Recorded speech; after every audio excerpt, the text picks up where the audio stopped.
Assalamualaikum warahmatullahi wabarakatuh. Makasih ganti-ganti masih setia menyaksikan Berkabar Jambi edisi Sabtu 2 September 2023. Nah, apa kabar ganti-ganti? Apa kabar Kairani? Baik, Amsal apa kabarnya? Sehat lah. Sehat lah, lama kita tidak Iyo. bersua kok. Begitu juga dengan ganti-ganti di rumah, semoga selalu sehat dan juga tetap semangat untuk menjalankan aktivitasnya hari ini.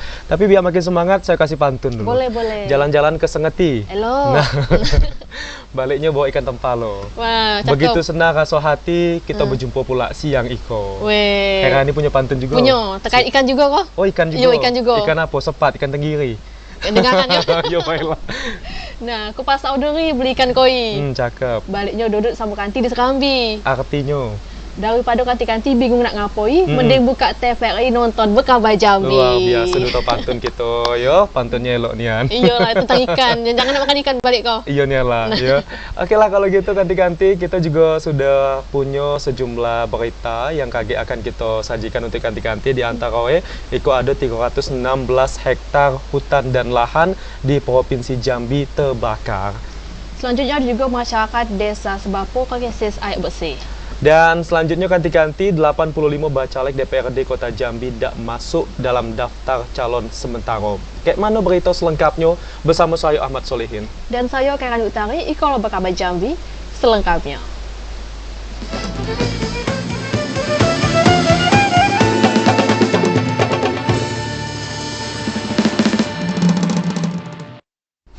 Informasi pertama ganti-ganti El Nino lah berdampak terhadap meluasnya kebakaran hutan dan lahan di Provinsi Jambi. Hingga akhir Agustus 2023 luas kebakaran hutan dan lahan di Provinsi Jambi nyampe 316,65 hektar. Memasuki akhir Agustus 2023, kebakaran hutan dan lahan di wilayah Provinsi Jambi meningkat. Berdasarkan data BPBD Provinsi Jambi, jumlah luas karhutla nyampe 316,65 hektar. Kabupaten Batanghari masih jadi daerah terluas yang mengalami karhutla nyampe 155,10 hektar. Habis itu diikuti Kabupaten Sarolangun 58,62 hektar, Tebo 37,20 hektar, Tanjung Jabung Barat 20,43 hektar, Merangin 19,30 hektar, Bungo 10,70 hektar, Muaro Jambi 9 hektar, dan Kabupaten Tanjung Jabung Timur cuma 6,30 hektar.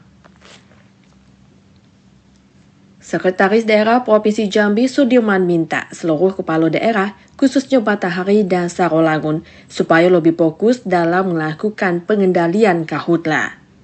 Langkah serius kepala daerah dalam pencegahan kebakaran nak dorong kinerja yang solid dalam upaya nangani dan nanggulangi karhutla di daerah. Sudirman menekani peningkatan kejadian karhutla pada bulan Agustus iko lebih disebabkan pengaruh El Nino yang menurunkan intensitas hujan.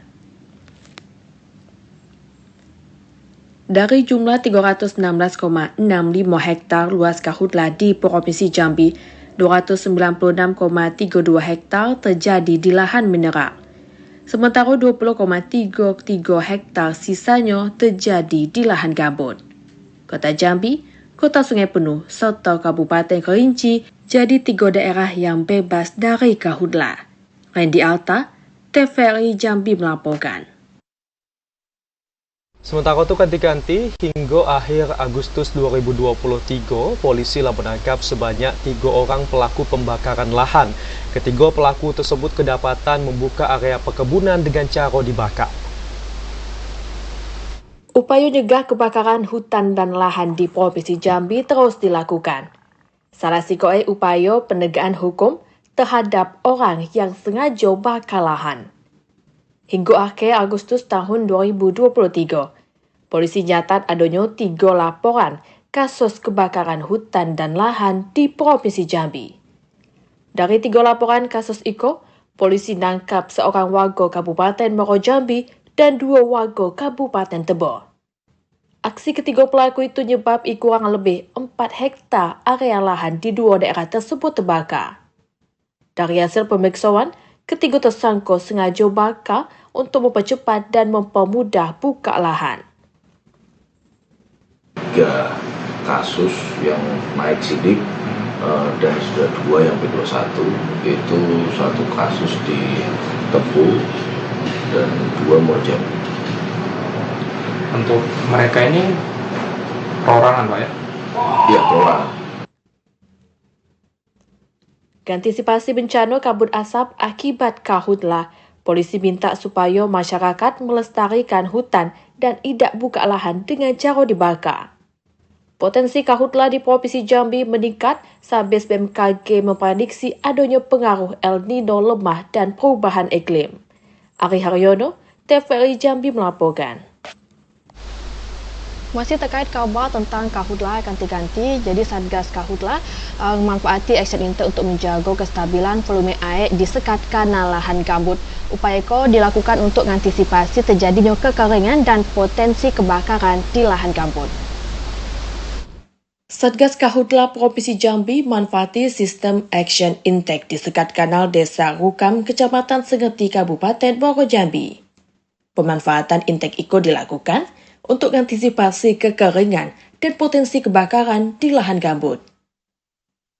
PLH Satgas Karhutlah Provinsi Jambi, Brigjen TNI Supriyono mengatakan, untuk mengantisipasi kekeringan di lahan gambut pas puncak musim kemarau, Satgas Karhutlah manfaati action intake atau mengisi sekat kanal dengan manfaati air sungai Matahari.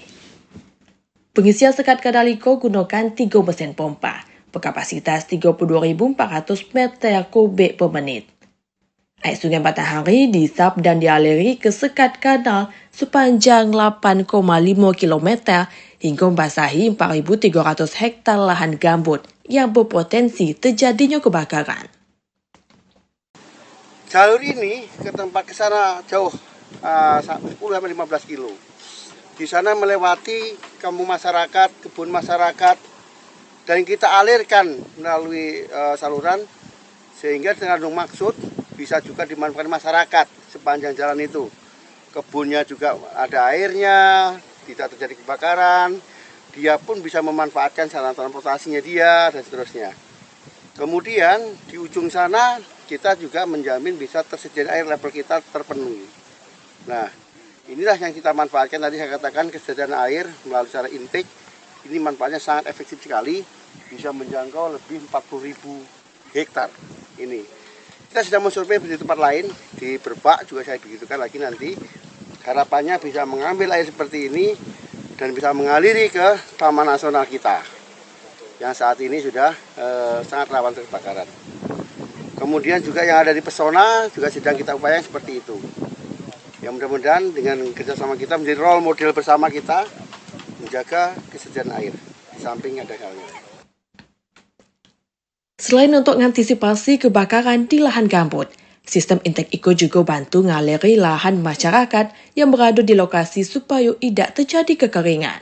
Asya, TVRI Jambi melaporkan. Ganti-ganti masyarakat di Desa Sebapo, Kecamatan Mestong saat itu mengalami krisis air bersih. Dan untuk memenuhi kebutuhan air bersih, masyarakat harus membeli seharga Rp5.000 per jerigen. Dampak musim kemarau yang melanda Kabupaten Muaro Jambi selama 2 bulan itu telah dirasakan masyarakat Desa Sebapo, Kecamatan Mestong, Kabupaten Muaro Jambi. Sumur yang selama itu jadi andalan masyarakat untuk memenuhi kebutuhan air bersih kini mulai mengering. Untuk dapati air bersih, masyarakat harus beli air seharga Rp5.000 untuk 1 jerigen. Sementara, untuk kebutuhan mandi dan nyuci, masyarakat harus mengungsi ke rumah masyarakat yang sumurnya masih punya air. Masyarakat ngaku hujan lama dak goyor wilayah desanya, sehingga nyebabi sumur mengering sejak 3 pekan belakangan itu. Masyarakat berharap nian ada bantuan air bersih dari pemerintah, karena untuk dapati air bersih, masyarakat harus ngeluari duit setiap harinya. Azam Abnan, TVRI Jambi melaporkan.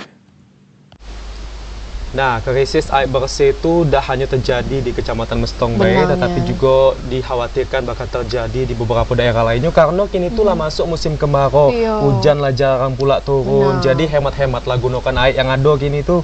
Semoga juga kita berharap hujan cepat turun, jadi masyarakat tak perlu lagi beli air kayak berita tadi. Betul ya. Nah, ganti-ganti kami juga masih punya sejumlah berita menarik lainnya yang akan kami hadirkan usai yang mau nempuh berikut itu. Di antaranya 26 pemilih pindah TPS ke Muaro Jambi. Tetaplah bersama kami.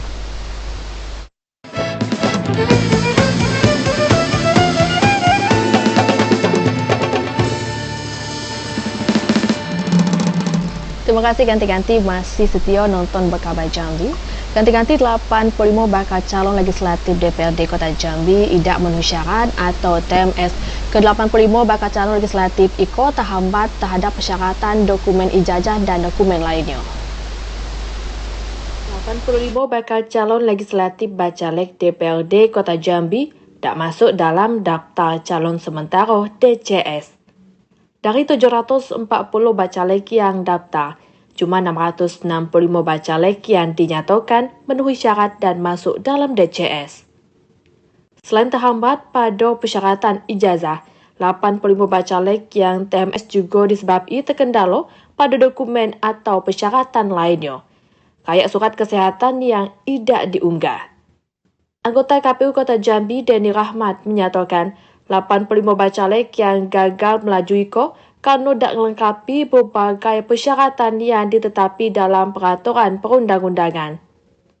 Bacalek itu ada 750, untuk yang MS-nya itu ada sekitar 665, sementara itu yang TMS-nya itu ada 85. Untuk yang TMS tidak kita publish ya, melainkan yang MS saja yang kita publish. Mungkin Bang, tahapan selanjutnya seperti apa Bang itu? Untuk tahapan selanjutnya sampai dari tanggal 19 sampai tanggal 28 Agustus ini KPU menerima klarifikasi dari masyarakat ya. Usai penetapan DCS, KPU Kota Jambi masih minta tanggapan dari masyarakat terkait caleg yang ditetapi. Tanggapan IKO untuk keabsahan dokumen bacalek. Joko, TVRI Jambi melaporkan. Ganti-ganti sejak dibukanya pelayanan pindah milih pada 22 Juni lalu, KPU lah nerima sebanyak 26 pemilih yang masuk ke Muaro Jambi. Alasan dari pindah milih tersebut didominasi karena pekerjaan dan juga pindah domisili. 26 pemilih mengurus pindah tempat pemungutan suara atau masuk ke Kabupaten Muaro Jambi. 26 pemilih yang pindah milih IKO didominasi alasan pekerjaan dan pindah domisili. Ketua KPU Muaro Jambi Al-Mutakin mengatakan, dari 26 pemilih yang pindah milih, terdapat sikap pemilih dari Sumatera Barat yang masuk ke Muaro Jambi. Pelayanan pindah milih IKO nak berlangsung hingga 15 Januari 2024 dengan ketentuan bekerja, pindah domisili, dan lagi jalani rehabilitas narkoba. Kategori itu kan ada 9 itu, pindah domisili, terus rawat inap, rehabilitasi kan, kena bencana, terus ada yang di tahanan, ada tugas luar, ada yang sekolah, tugas pendidikan di luar, gitu kan, ada 9 kriteria itu kan. Nah itu di 30 hari minha bisa mengajukan pindah milih, tapi yang khusus yang 7 hari menjelang minha itu yang 4 kategori. Selain pemilih yang masuk ke Muaro Jambi, juga ditemui pemilih yang keluar Muaro Jambi, nyampe 10 orang dengan alasan pindah domisili. Komisi Pemilihan Umum membuka pelayanan pindah milih baik di kantor KPU maupun di sekretariat PPS yang ada di setiap desa. KPU balik ingati kepada pemilih yang nak melakukan pindah milih untuk melengkapi persyaratan yang telah ditentui. Di antaranya kartu keluarga dan surat tugas dari pimpinan tempat bekerja. Azam Afnan, TVRI Jambi melaporkan. Ganti-ganti kita beralih ke Kabupaten Tanjung Jabung Timur. Jadi Polres Tanjung Jabung Timur mulai lakukan pemetaan kerawanan TPS jelang pemilu 2024 lagi. Nah, pemetaan TPS IKO terdiri dari 3 kategori, yakni aman, rawan 1, dan rawan. Jajaran Polres Tanjung Jabung Timur lagi nyiapi pengamanan pemilu tahun 2024. Mulai dari tahapan hingga pas pendistribusian logistik ke lokasi rawan. Upaya itu dilakukan untuk memastikan pesta demokrasi berjalan aman dan terkendali. Kapolres Tanjung Jabung Timur, AKBP Hari Supriyawan mengungkapi, kepolisian nak menempati personel di berbagai TPS sesuai dengan tingkat kerawanannya. Namun jumlah penempatan personel itu masih dinamis. Polres nak diskusikan balik dengan pihak terkait maupun pihak pengangkutan logistik untuk lokasi yang jauh dan melewati sungai kerana perlu penanganan khusus. Tak cuma itu, Polres juga masih terus data jumlah lokasi rawan. Selain pengamanan, Polres juga melakukan rapat dengan Bawaslu dan KPU untuk menghadapani sentra Gakumdu pas penyelesaian pelanggaran pemilu. Setelah tahapan pemilu, polisi diharusi mengasih pengawalan khusus supaya berjalan aman dan lancar. Di Kabupaten Tanjung Jabung Timur, jumlah TPS pada pemilu 2024 nyampe 707 TPS dengan 174.465 mata pilih. Dari pengalaman pemilu tahun sebelumnya, kami belum menemukan terkait itu. Namun kita berusaha melakukan mapping nanti pada saat kegiatan pengamanan TPS. Jadi kita kategorikan TPS rawan, TPS kurang rawan, dan TPS aman. Dari 3 kategori itu bisa menentukan berapa jumlah personil Polri yang kita libatkan dalam pelaksanaan kegiatan pengamanan di TPS. Diharapi dengan adanya pemetaan TPS bisa dijadikan sebagai momentum untuk deteksi dini serta mengantisipasi permasalahan yang muncul pas tahapan pembuatan TPS. Klipa Patria, TVRI Jambi melaporkan. Ganti-ganti jangan nak beranjak dulu, saya nak nempuh kok, kami akan balik hadir dengan informasi menarik lainnya. Di antara 20.640 masyarakat masih berada pada garis kemiskinan. Tetaplah bersama kami.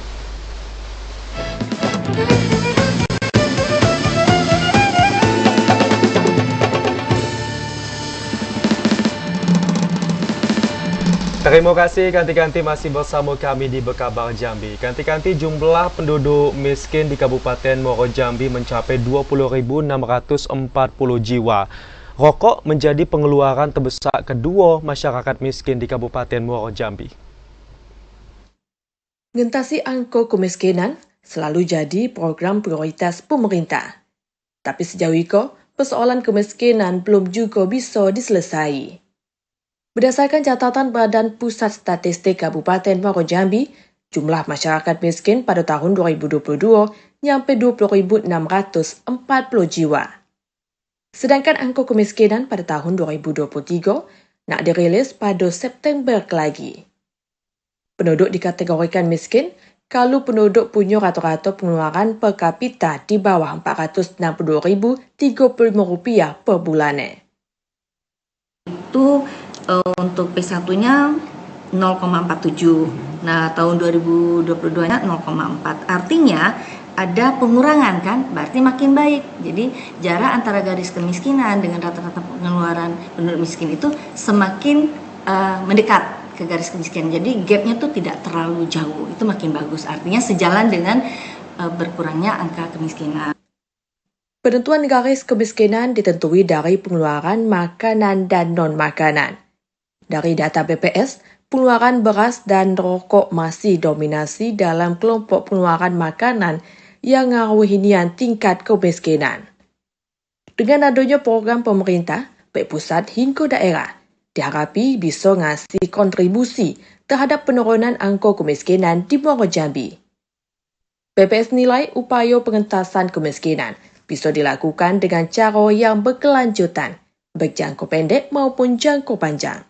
Azam Afnan, TVRI Jambi melaporkan. Masih dari Kabupaten Muaro Jambi, ganti-ganti tidak sesuai dengan harga tanah di pasaran, masyarakat pemilik lahan yang terdampak jalan tol di Kelurahan Pijoan Kabupaten Muaro Jambi sepakat nolak harga yang ditawari pemerintah. Sejumlah masyarakat di Kelurahan Pijoan, Kecamatan Jambi, luar kota Kabupaten Muaro Jambi, mengotes ganti rugi besaan pembebasan lahan yang dilintasi proyek jalan tol Jambi Betung.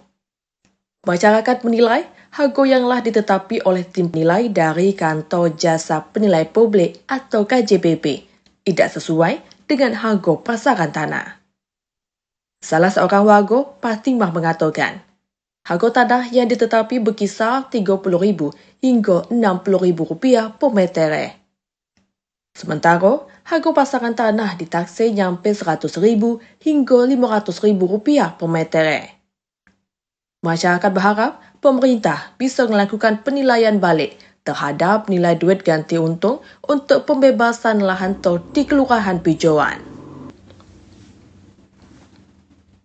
Kami sebagai pemilik lahan hari ini berkumpul untuk menganjurkan suara karena kemarin setelah kami terima penilaian dari KJPP, kayaknya tidak sesuai lah dengan yang kami harapkan, karena penilaiannya dari sosialisasi yang dulu kan 3 kali lipat dari harga pasar. Ternyata pada saat kami terima sekarang 3 kali lipatnya di bawah harga pasar. Jadi tidak sesuai lah janji yang diucapkan itu dengan kenyataan yang kami terima sekarang. Jadi itu kami keberatan lah, kami tidak menghalangi untuk proyek jalan tol, tidak. Kami tetap mendukung program pemerintah tetap. Tapi tolong dihargailah kami sebagai warga yang pemilik lahan yang terkena jalan tol ini. Sekitar 20 orang masyarakat pemilik lahan yang terdampak jalan tol di Kelurahan Pijoan gelar musyawarah bersama pada Sabtu kemarin. Pada musyawarah itu, orang itu sepakat nolak dan nandatangani surat keberatan duit ganti untung yang dikasih oleh pihak KJPP. Surat keberatan itu nak disampaikan kepada BPN Muaro Jambi. Azam Afnan, TVRI Jambi melaporkan.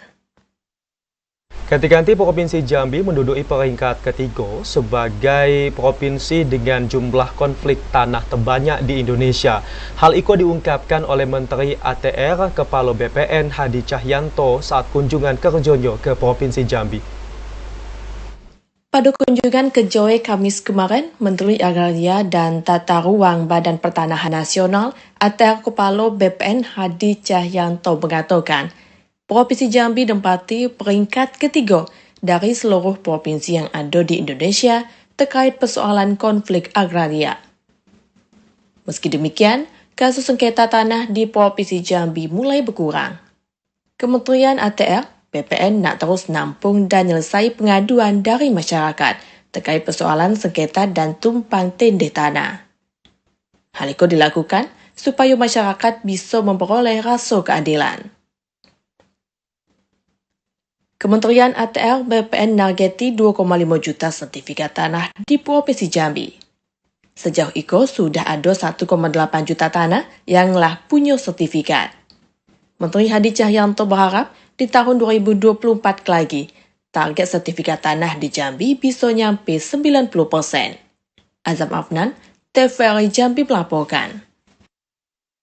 Ganti-ganti kabar tadi sekaligus mengakhiri berkabar Jambi hari ini. Terima kasih atas perhatian dan kebersamaannya. Saya Khairani Utari. Dan saya Ahmad Solihin bersama kerabat kerja yang bertugas pamit undur diri. Wassalamualaikum warahmatullahi wabarakatuh dan sampai jumpa.